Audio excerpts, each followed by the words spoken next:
Over the years, marketers have been analyzing the different generations: baby boomers, Gen X, millennials. And recently we have seen there's a red thread among all of them: speed. They all want everything to happen now. My name is Francisco Serrano, and I am the Chief Speed Officer at One-to-One and the host of the TheNowGen podcast. Join me.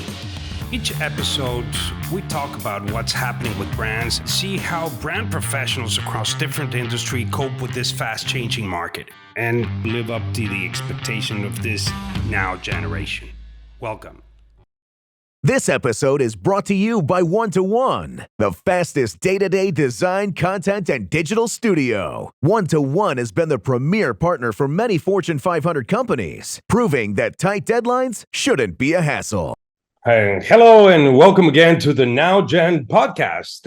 In this episode, we will be talking about the continuous innovation that digital platforms are throwing out there in the market. As we know, every day there's something new. It's a continuous change, and TikTok has been, if not the leader, I think one of the top, at least in the US and also globally. It's not just, posting fancy stuff and the FOMO. It's about a connection and co-creation, and people that want instant gratification are evaluating more and more that and less of the fancy stuff. So today we're going to be talking about that, and we have that. For that, we have a Sofia Hernandez. She is the global head of business marketing at TikTok.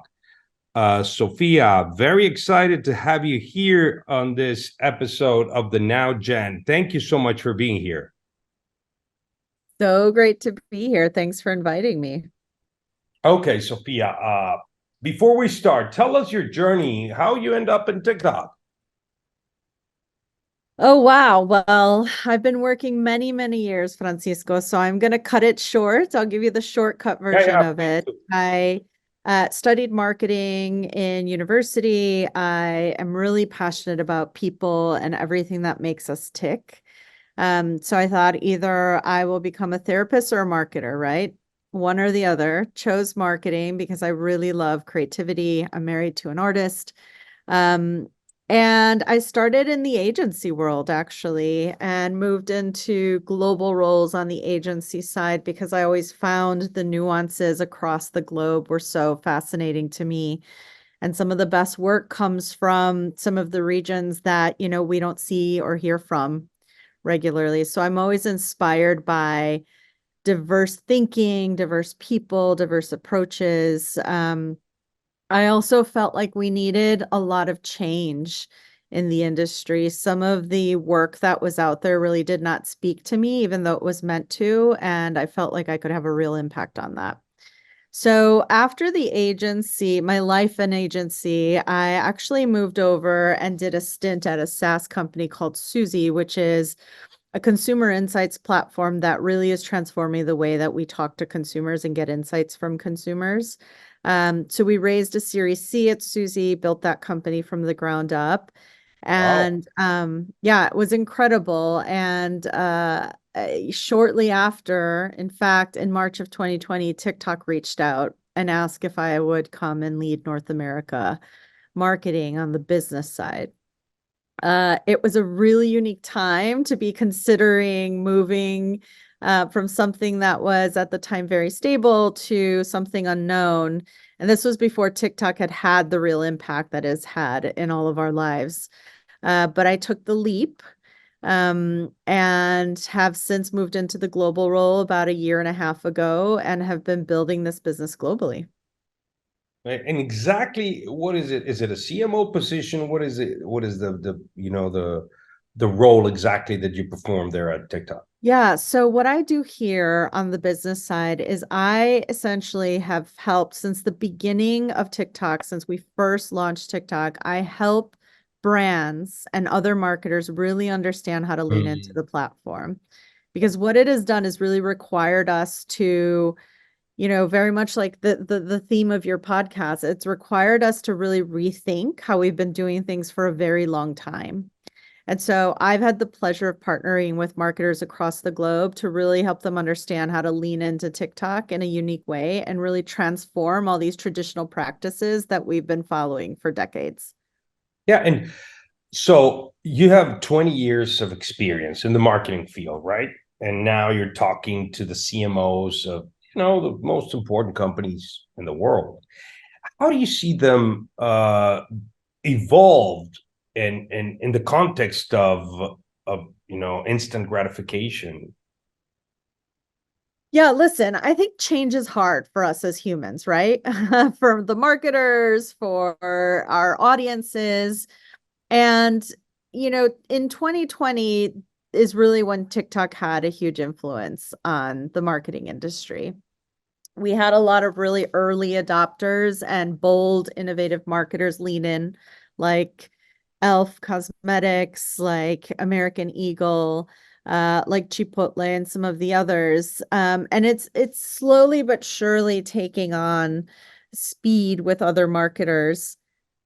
I think the biggest challenge is that TikTok requires us to really lean into creativity again. And that's something I believe that we started to let go of a bit. We became very focused on quantitative measurement. We became very focused on best practices and guidelines for how long something should be, what shape and size it should be, what some of the best practices are. We became very rooted on delivering ROI as marketers, and we kind of lost our edge in storytelling. And I'm not saying everyone, but I think you started to see this shift in the industry. And then came TikTok saying storytelling matters again, and creativity matters a lot. And two things especially matter that we've been talking about for a long time, but haven't actually mastered as marketers. One is real-time marketing, right? We've talked a lot about being involved in the moment with your community, and the other is authenticity and realness, which are buzzwords and kind of throwaway words, but on this platform that matters a lot to the audiences that are telling brands that we want you to be here. So, Sophia, I'm going to stop right there and ask, when you say that creativity matters, what exactly do you mean by that? Do you mean that before was just massive, everybody was posting and it was all over the place, everybody, and now you're kind of stimulating in the channel more creative? So meaning that brands need to, not need to, but come about and generate content with more creative in their content?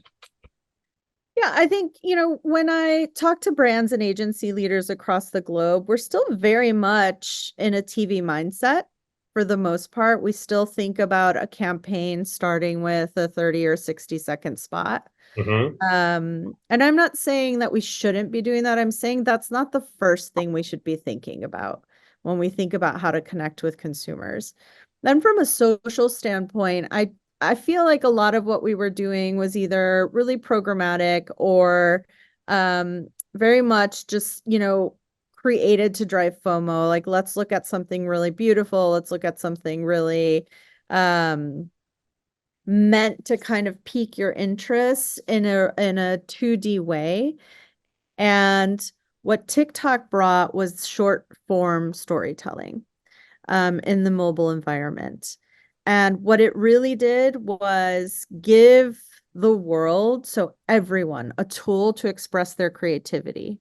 And so the TikTok community really took that and went far with it. And you see a lot of people who normally didn't have voices. When let's talk about diversity in the industry, right? And the type of people we see in ads, and everyday people use TikTok to tell their story, to share their expertise, to share their experiences. So now we're seeing this incredibly diverse and global community of creative souls putting themselves out there, putting their work out there. And so that is the new audience for marketers, right? That's who they're talking to. And what that community is expecting back from marketers is the same behavior. So people on TikTok say, we want brands here They actually celebrate brands who are on the platform, but we want you to do it like us. That's why I always say think like marketers, but act like creators. Because we need to show up the same way as the community, not just pushing messages at them. Yeah, and that represents a channel for a challenge for the brands, I would imagine, right? Because Yes. it's not just, your typical Super Bowl ad that is just going to generate some time and some metrics that you need in order to achieve the next budget for the next thing. But also it needs to connect with the type of audience that you have, and the type of audience that you have, it blows my mind. I mean, I'm a heavy TikTok user, and I can see creativity, and you can see when it's a brand talking to you, and when Yes. it's a content create, and that needs to, like, almost like it needs to shift it in a way that you can not notice that, and you feel like you're in the same social network. As a season leader, how do you ensure authenticity in the strategies from the brands? I mean, to avoid precisely this kind of artificial approach in the Right. message. I think first what brands need to do, and these are all the things that I encourage them to do and that we talk to them about, is when they need to really do some soul searching, if you will, and really think through where do they belong? What topics do they fundamentally belong to? What communities should they be talking to? Because, first of all, Francisco, what's on your For You page? What do you see usually on TikTok? Yeah, well, right now I'm kind of in a diet. So Okay. a lot of, nutritious thing. Yes. And it comes, the muscle building, and if you go carnivore or and your blood type, Okay. cardiovascular So, disease, all that. yes. So you probably have a lot of content from the communities like, I don't know, veggie talk or nutrition talk or Fasting. maybe even, yes, fasting talk. So these are all communities of people that come together because they have these like interests. And brands can belong to any of those communities as long as they're doing it authentically, right? And the community will sniff out when a brand doesn't belong there. And let me be clear, Nike doesn't necessarily just have to be a part of like the athletic community, right? They could be a part of the science community and talk about the science behind their sneakers, right? But it's all about showing up the right way and having the right conversation. And so that's what the first thing I tell brands is, what do you really stand for? Where do you want to have a conversation? Because when you do that on this platform, you have to really authentically be there.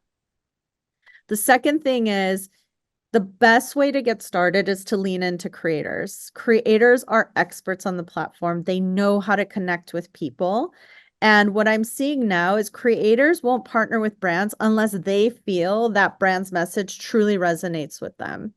And I think this has changed over the years because I talk to creators who will turn down 100K contracts because they don't feel like that brand really resonates with them. That's Wow. huge. Wow. So That this isn't just about monetization. This is about keeping kind of this purity of communities coming together over like-minded interests. And what this has done is when brands do it and do it right, it creates this level of trust with the brand that has never existed before. And I have a question for you, Sophia, because Please. I was talking with some of the brands that, content creation, it's huge and it's going to be there. But I mean, as a brand, you cannot just say, do whatever you want with the brand and you know how to communicate. Is it possible to see them as an agency and just write them the brief and say, I don't want to control what you say or what you don't say, but at least give me this main message across, which is, purity, or if it's makeup or whatever it is. Yes. You do it as you want to, like an agency, and you fulfill a brief, but they do it as they want to, and they present it. And do you think that can we evolve to that as a Oh, market? 100. In fact, that is exactly the way to do it. If you can communicate to a creator what point you're trying to get across, what's important to you as a brand, but let them do it their way, that's exactly the way that you should partner with creators. And creators appreciate that because they want to do things that are authentic to their communities. They want to show up as they do on a regular basis. So in some cases, they might not talk about the product, they'll just show it. Or, they'll just they'll eat it while they're talking about a different topic. Like, you have to let them do it their way because they know what works best for their audiences. Yeah, not the creative director of your brand saying, no, no, no, no, no, no, come on, let's do it again.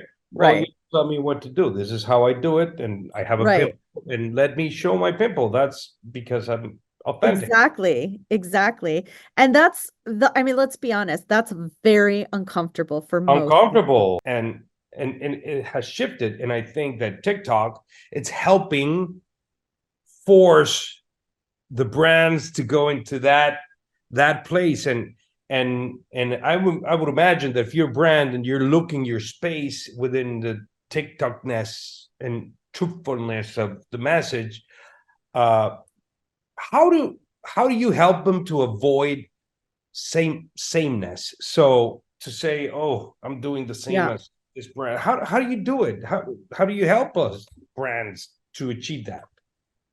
Yeah. Um, I think you bring up a good example. So body positivity has definitely evolved over the years, and there were a few early pioneers. But on TikTok, the community has decided that themselves, right? Like, we see a lot of what we would normally call imperfect, um, which I don't subscribe to that language, but just to make the point, imperfect like skin, because you can see blemishes, you can see acne, but they're still applying makeup. Like, that is normal, that is human, that's how we look every day. And the TikTok community has really embraced that. So when you ask me how do I guide brands? Honestly, this is going to sound so overly simple, but the best marketers know this. You have to be on the platform. You have to be watching how the community is behaving. And so what I like to say is, as marketers, we've always been students of culture, right? We have to be, because that's how we know how to market our brands to the people we want to talk to. But it's no longer okay to just be a student of culture. You have to be a participant in culture. You have to be in there. I challenge CMOs to make their own TikToks and see what that's like. Be in there, engage with the comments. There's so much rich market research just by opening the TikTok platform. And as a marketer, honestly, as I swipe, and I'm sure you do this too, I'm like, oh, that could be an ad, that could be an ad, that could be an ad. Because ads now don't feel like ads. They feel like entertainment in a lot of ways. And there are two very recent examples that I'll share. Yeah. And I posted this on my LinkedIn, but Alexis Bitar, fashion accessories company, they have just created a series of very short snippets where they made up this character named Margot, who's a New York socialite, a New York City socialite, and their assistant Jules, who just like gets treated like a Devil Wears Prada type assistant. And their characters are so rich. You fall in love the minute you watch, 15 seconds of Margot and Jules interacting with each other. You're in love and you want to watch more and more and more. And you see and by the way, they never talk about their products. They just show them on the two characters. So one is holding a clutch, one has the earrings on, and you can't help but miss it. But in the comments, people are like, this is the best ad I've ever seen. We What is need the Margot? What is it? It's Alexis Bitar. And if you go into the Alexis Bitar page on TikTok, you will see the content. And the two characters are Margot and Jules. But if you look in the comments, and I'll let you and everyone watching this go ahead and do that on your own time, but people are commenting that they're like, wow, this is an ad and I just loved it. Best ad I've ever seen. And you'll start to see people say, I want those earrings. I want that purse. So that is great creative and creativity. And the next thing I'll point out is Walmart actually has a holiday campaign. I'm so impressed with the work Walmart has done. They use our some of our video shopping ad tools. So they've created this rom-com for the holidays. You know, like all the holiday movies about love are the same. They created their own. They released it in episodes, so it's an episodic series. People are dying for the next episode. You're kidding And me. in every episode, you can buy everything you see in the episode. And it's so non-intrusive. You see tiles at the bottom of the TikTok. So this is one of our products. And you can swipe through the tiles and you can buy the shoes that the main character is wearing, the wreath that's hanging on the wall, the Christmas tree in the room, the KitchenAid mixer that she just baked cookies with. And you, again, if you look in the comments, not only are people so into the content, so this is now a brand that has built a relationship with their audience in a way that builds brand love and that feels so authentic and so real, right? And they're also offering them the products, right? That they're seeing in this ad, the shoes that they love on the character. It's brilliant work. So those are my two. This is very recent work in the past 30 days that I recommend everyone go check out. Okay, I noted them and I will check them out Great. because I just found Alexis Bitar and it's awesome. It looks very cool. You'll enjoy it. Yeah. And so customer engagement, you're talking about that with the latest example with Walmart and the storytelling. Yes. Has become a cornerstone of modern marketing, right? What unique opportunities does TikTok has to offer in this regard? So the level of engagement on TikTok does not exist anywhere else. People are so tuned in not only to the content, but to each other in the comments. We created a tool that allowed people to stitch, to duet, and I know you see a lot of that on your For You page where someone will either take a video and continue the storyline, that's a stitch, or they'll do a side by side and either react to something that's happening in the original poster's video or add to it. So the platform was created to drive that engagement. And what you're seeing with brands is such an opportunity for them to connect with their audiences in a whole new way. So I'm going to throw out some stats just because I think they're really powerful. Okay, go ahead. But 73% of users, TikTok users, feel a deeper connection to brands they interact with on TikTok compared to other platforms. That's incredible. 73% of people feel a deeper connection to the brands that they're engaging with. It could be the same brand on TikTok versus Instagram because of this community, this like feeling we've built of authenticity and realness. And when brands show up the right way, they feel that connection with the brand. And brands ask, a lot of marketers ask me like, well, do we always have to create our own thing? Could we participate in existing trends? 100%. In fact, the community loves when brands will take an existing trend and lean into it because it makes them feel real. It makes them feel approachable. And that's what the community wants. Yeah, I can. What you were saying, it's so real. When I get more influence in TikTok of products than I do in Instagram. It's just because the authenticity is state versus staged versus, and so sometimes you need to verify what you're hearing because maybe it's false. Of course. Yeah. But in the end, if it's true, they got you. And once they have you, you're not letting go and you're faithful as hell. Well, that's, I would imagine that happens across the platform for other brands too, right? Yeah. And I'll throw another one at you, Francisco. Compared to other platforms, TikTok users spent 25% more time with the ads on TikTok. Yeah. So this is the power that they're watching almost half of the ad before they scroll away, if they scroll away. And then you look at content like the ones I just mentioned with Walmart, Alexa, and they're like watching them on repeat.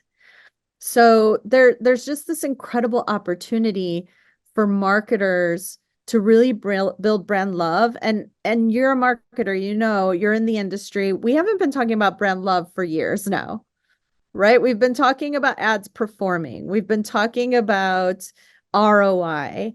But what I see happening here on this platform is brand love, and that's driving ROI. That's driving purchase intent. Yeah, and that's TikTok is considered a full funnel platform. That means from awareness to in-app purchases, right? How can a brand take advantage of that? So we have products, and I won't get into the details of the ad products, but we have everything on our website, tiktokforbusiness.com. But we have products that fill the full funnel. So whether you're trying to drive awareness or trying to sell products, we offer all of that. And we have results that show, or stats that show, that TikTok advertisers drive 96% higher paid media return on advertising spend. So 96% higher ROAS compared to all other forms of digital media. And that was measured by Nielsen. Wow.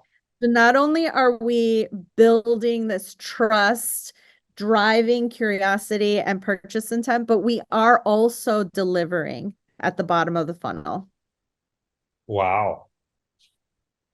Those are strong affirmations that that just you can beat them, right? So I remember looking when I was, you know, stalking you, that's the word, or I don't know how to say it in a polite way, but I saw an interview with Chief, and you were talking about not picking a lane and building diverse teams. Can you share more about this philosophy and how it has contributed to your success at TikTok, please? Sure. So I'm very much a change agent. I come from a family of activists. It kind of runs in our blood. It's who we are. Yeah. And like I mentioned earlier, when I joined marketing, a lot of it was because of my passion for people and insights and creativity, but also because I felt like we needed to change a lot of what we were doing. Kind of came full circle in this role at TikTok when we've had such a significant impact on the industry.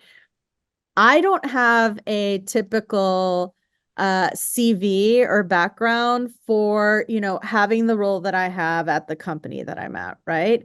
When you think about tech and the types of people that are hired in tech or in advertising, frankly, there's a lot of you know, focus on people that went to specific schools or got a specific, you know, level of education or come from other companies. And the reality is that in my career, I found that my best people have very diverse backgrounds. And I'm not only talking about them as people and, you know, cultural diversity or age diversity. I'm talking about where they worked in the past. And so if I see someone who has, I don't know, been in education and then went into marketing and then maybe, you know, did nonprofit, and I'm going to be, my interest is going to be really piqued, because that means to me that they are very flexible, that they can expand their mind beyond their lane, right? And they can explore other things. And those are the kind of people that I like on my team, because they bring different perspectives, and I want to be pushed. I don't want people who have been doing the same thing year over year over year.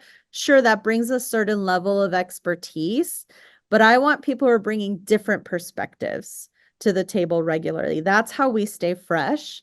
Especially as marketers, we need to be on the pulse of culture always. And so I want people that are going to bring different aspects of that to the table. Lovely. And it's needed now, because in the past, to have contact with a diverse, you know, community was not as easy as today.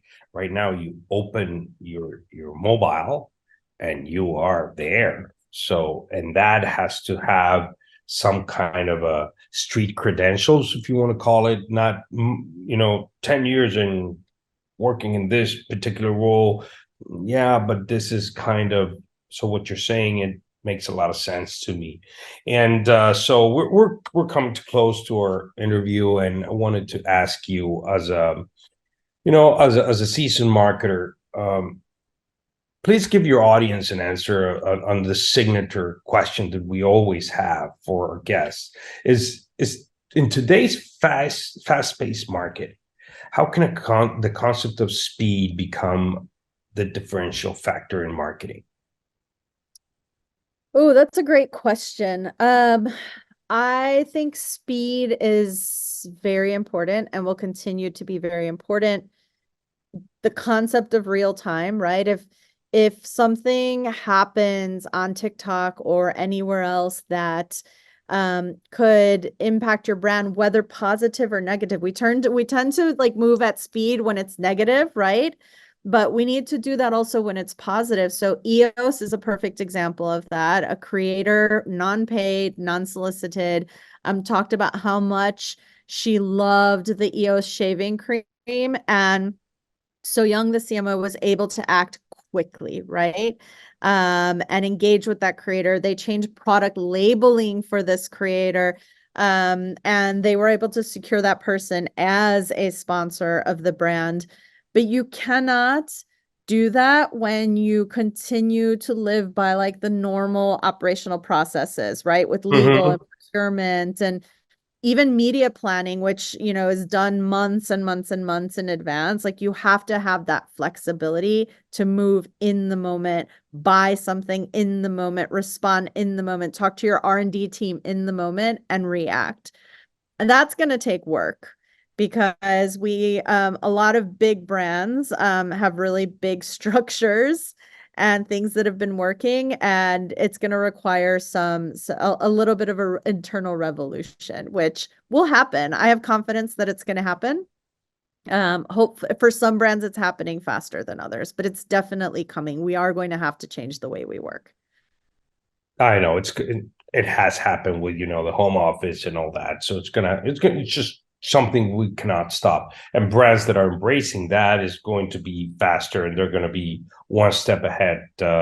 Sofia, thank you so much for those valuable insights. Appreciate it. Where can people reach out to you? How can they get in contact with you in case they want to elaborate a little bit more on what we have discussed today? Yeah, so I mentioned our website earlier for marketers. It's tiktokforbusiness.com. You can find so much content there, so definitely lean in there. And then anyone who wants to reach out personally can just reach out to me via LinkedIn. Sofia, Sofia Hernandez at TikTok. Perfect. Actually, is it LinkedIn a good place for people to connect also, or no? I think LinkedIn is a great place for all of us to connect. I love the thought leadership that happens on the platform, and it's definitely a way for us to all stay connected. We meet so many people on a regular basis. I get reached out to a lot, and I love it. It helps me kind of keep everything in one place. Okay, great. So also, if they want to reach out to you on LinkedIn, they can shoot you an invite there, and you can connect with them. Well, Yes. Thank you so much, Sofia Hernandez, for being here with us today and sharing all your wonderful knowledge and experience in your journey as a marketer and now with TikTok. So thank you for being here at the podcast. We've been speaking to Sofia Hernandez. She is the global head of business marketing at TikTok. And for you marketers that are, trying to get ahead of the TheNowGen and boosting that immediate satisfaction that the market is demanding, tune in and watch their next episode. We always talk to very important people and to discuss their challenges in the day-to-day. So thank you so much, and talk soon. Thanks, everyone. Bye, Francisco. Bye-bye.